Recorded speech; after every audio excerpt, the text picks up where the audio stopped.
Amigos, estamos con el reportaje de la semana. Eduardo Pereira, director nacional del trabajo, es nuestro invitado. Sin duda, la capacidad de los uruguayos para capacitarse, para producir, para desarrollarse en un mundo muy exigente y muy competitivo demanda la adopción de políticas de Estado. Y en este caso el Uruguay viene planteándose en los últimos 7 años una serie de cambios y de adaptaciones que permitan que los uruguayos puedan entrar a ese mundo laboral con las exigencias que el tiempo contemporáneo nos plantea. Eduardo Pereira, gracias por recibirnos. Y naturalmente la primera pregunta es ¿cómo estamos en este escenario de crisis mundial planteado los uruguayos en el desarrollo de un empleo que, como decía hace un instante, es cada vez más exigente, más profesionalizado, que exige o determina normas más flexibles para poder mirar la realidad? En una realidad uruguaya donde en el último mes, por ejemplo, tuvimos este 7.1% de desocupación, que no era esperado, pero que de alguna manera plantea ciertas alarmas. Bueno, un gusto. En primer lugar, el Uruguay está en una situación, diríamos, ideal para lo que es la situación de varios países del mundo, en la cual hay un nivel de destrucción de empleos muy importante y las tasas de desempleo crecen. Solo imaginar la situación de España con más de 5 millones de desocupados, con un porcentaje de desempleo de los jóvenes del 50%. Realmente horroriza pensar en esa situación. Uruguay viene acumulando una fase de crecimiento económico muy importante y por lo tanto la generación de oportunidades laborales ha sido la constante.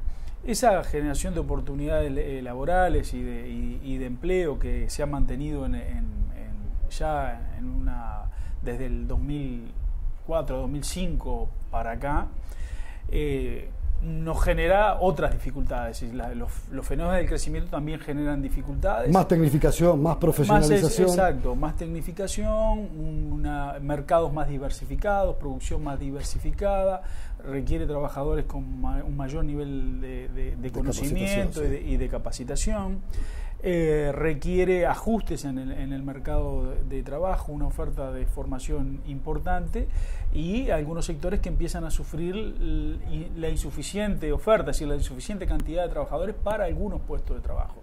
Lo que no quiere decir que no haya desempleo, es decir, que todas las personas estén ocupadas. Hay algunas personas que les cuesta mucho más conseguir trabajo, producto básicamente de un problema de capacitación y de adaptación de sus conocimientos a lo que demanda el mercado. En eso es un poco en lo que ha trabajado el Ministerio de Trabajo, en lo que ha trabajado el Instituto Nacional de Empleo y Formación Profesional, en lo que está trabajando UTU, y es un motivo de preocupación del Ministro y del Presidente de la República. Yo le colocaba este 7,1% que en septiembre de alguna manera sorprendió, que se pasara del 5,5% en el mes anterior y creciera ese nivel de desempleo.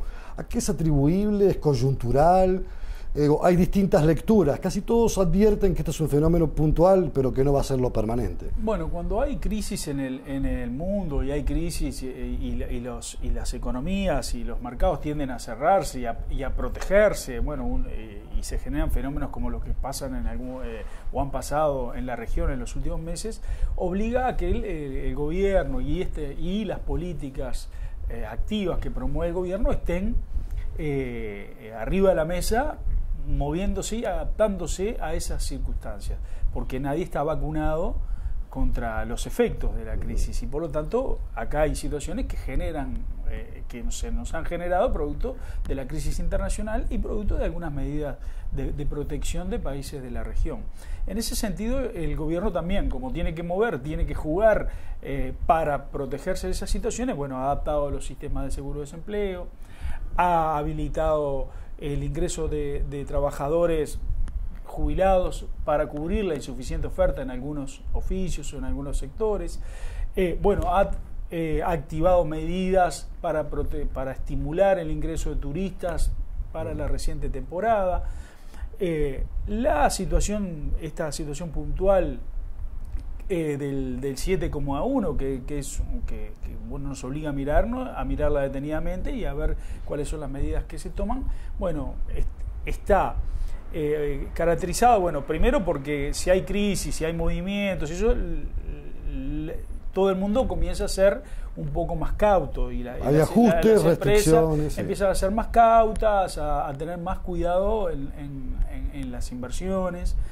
Y por lo tanto, y también hay un mayor número de trabajadores que sale a la búsqueda de empleo, lo que también genera que se generen movimientos en y variación en los datos. De todas maneras, ustedes están trabajando bajo la égida de lo que fue el Diálogo Nacional del Empleo, con algunos ejes muy determinados para justamente buscar esa flexibilidad que permita que la realidad no nos pase por arriba, sino manejarla dentro de los marcos posibles con los que se puede actuar para evitar efectos negativos, como por ejemplo este puntual, ¿no?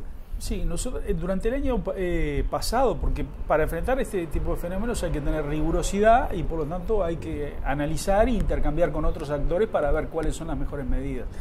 Entonces, en ese sentido, nosotros ya el año pasado y en función de lo que es la propuesta programática del gobierno, discutimos fuertemente qué hacer con el tema de los jóvenes, ¿no? Hay la tasa de desempleo de los jóvenes triplica lo que es la tasa de desempleo en general que tiene el Uruguay. Entonces, bueno, ¿cuáles son las medidas que se toman para atender esta problemática? Entonces, el año pasado se discutieron una serie de medidas, se ajustaron programas, hay un proyecto de ley que hoy está en el Parlamento que estimula la contratación de jóvenes en el mercado de trabajo. En ese sentido, discutíamos también qué hacer con el tema de la insuficiente oferta, es decir, hay este reclamo permanente, cómo adaptar los sistemas de formación para los trabajadores, cómo promover más formación en la empresa. Ayer presentábamos datos de una encuesta muy importante que se hizo un número importante de empresas, porque hay que saber cómo están operando las empresas, cómo están capacitando. Vamos a refrescar esos datos, porque siempre es interesante mantenerlos sobre la mesa. Si están capacitando o no. Entonces, discutimos y tenemos un ámbito permanente con el INEFOP, con UTU, con el Ministerio de Educación y Cultura para ver las políticas de formación profesional. Hace pocos meses, o hace un mes, con el ministro se fue a ver a Brasil y se está viendo la posibilidad de contratar aulas móviles para capacitación específica, y se anunció por parte del presidente el interés de que esto se concretara, es decir, aulas móviles para que se desplacen en el territorio y para que INEFOP y UTU puedan desarrollar capacitación específica en tareas demandadas y resolver el problema de personas que no se adaptan a lo que está requiriendo el mercado hoy y de empresas que no encuentran trabajadores calificados para esos empleos. Justamente en ese punto es importante, porque el Uruguay de hoy no es el mismo Uruguay de hace unos años atrás. El interior del país específicamente demanda, requiere y obliga hoy un tipo de capacitación distinta. Estas aulas móviles van a focalizar ese tipo de trabajo, ese tipo de requerimientos, ese tipo de espacios de formación que necesita ese Uruguay profundo que tiene hoy otra característica. Sí, pretendemos...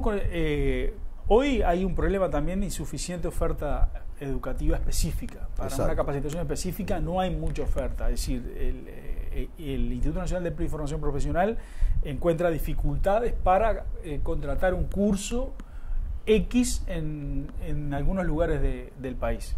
Por lo tanto, esto va a permitir que con docentes de UTU y con infraestructura financiada por INEFOP, las personas en los lugares del territorio que se determine y que se acuerde puedan acceder a esa capacitación específica en tareas altamente demandadas, en soldadura, en neumática, en electrónica automotriz, es decir, tareas que efectivamente en función de las encuestas y en función de datos concretos hay insuficiente cantidad de trabajadores. Y formar para el trabajo, no formar para algo etéreo, sino formar para algo concreto, para necesidades en cantidades adecuadas, ¿no? Porque uno no puede generar tampoco una sobreoferta de trabajadores con un mismo oficio, porque en realidad lo que termina haciendo es bajando el salario a los que tienen el trabajo. Entonces hay que trabajar de manera pertinente, tantos trabajadores